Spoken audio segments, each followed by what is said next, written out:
Now, here's how you can make live wallpaper for your Apple Watch. Essentially, the way that it works is that whenever you take a live photo, right? So when you're gonna get inside of the camera, you want to make sure that the live button in here is turned on, that it's not like strike through. And right now I can take a live photo, right? So it means that it kind of moves.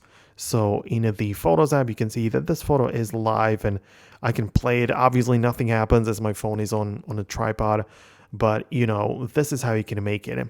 Then what you can do is to click share and set it up as the watch face. So you can create a watch face like this, and you can choose like different styles.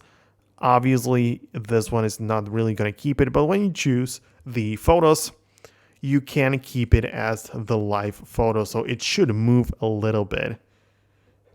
So when you click on add, it is going to appear on your watch.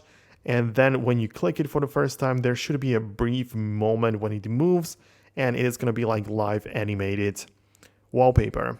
The only problem which people have with this is that they need to actually take the photo to be live, right? How can I turn a video, or how can I just create the live photo from scratch? And luckily, there is a way to do it. So if you get a third-party app which is like a live photo converter, you can look up video to live photo.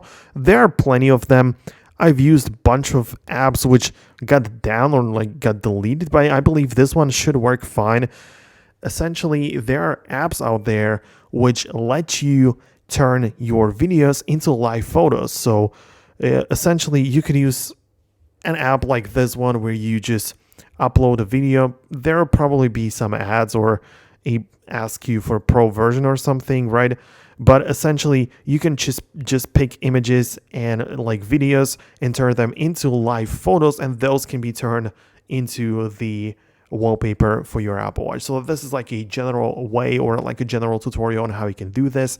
So if there are any other questions, let me know about them down below in the comments. But for now, that's going to be about it. Hit the thumbs up, subscribe, and I'll see you in the next tutorial.